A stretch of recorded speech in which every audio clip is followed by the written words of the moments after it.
Matthew is joining us to talk about Lego. Yes, Lego, your dogs.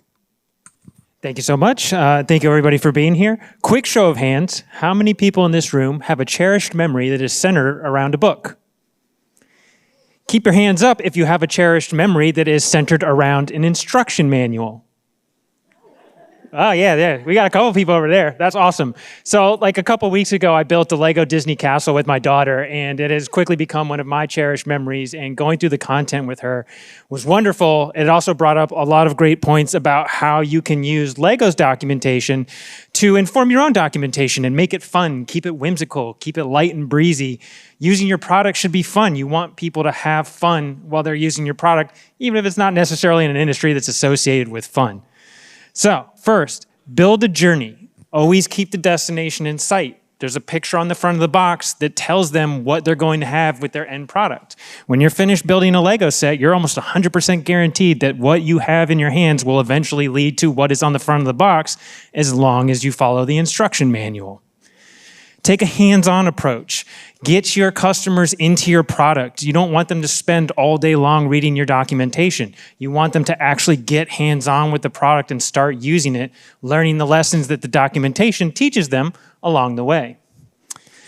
3, connect the pieces. Sprinkle in small wins along the way. It's always really great when you're working with Lego because you don't get all of the characters all at once. The Disney castle came with like 5 or 6 people. Donnie, Donald, Minnie, Mickey, of course.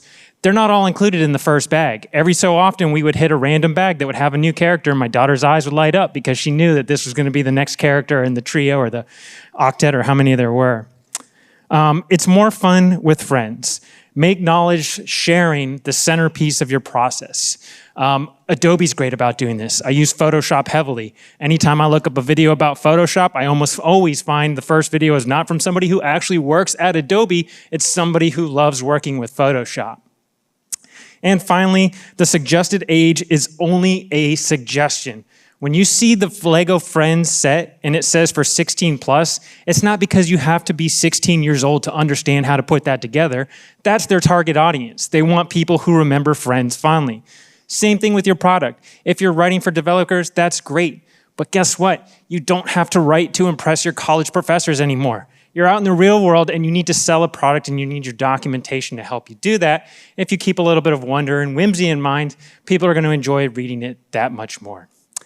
And with the final note, I'll say that whatever pieces are left on the ground when you're done with your documentation, clean them up. People walk around barefoot and step on those things, and it hurts. The neighbors will call the police because they'll think you're being murdered.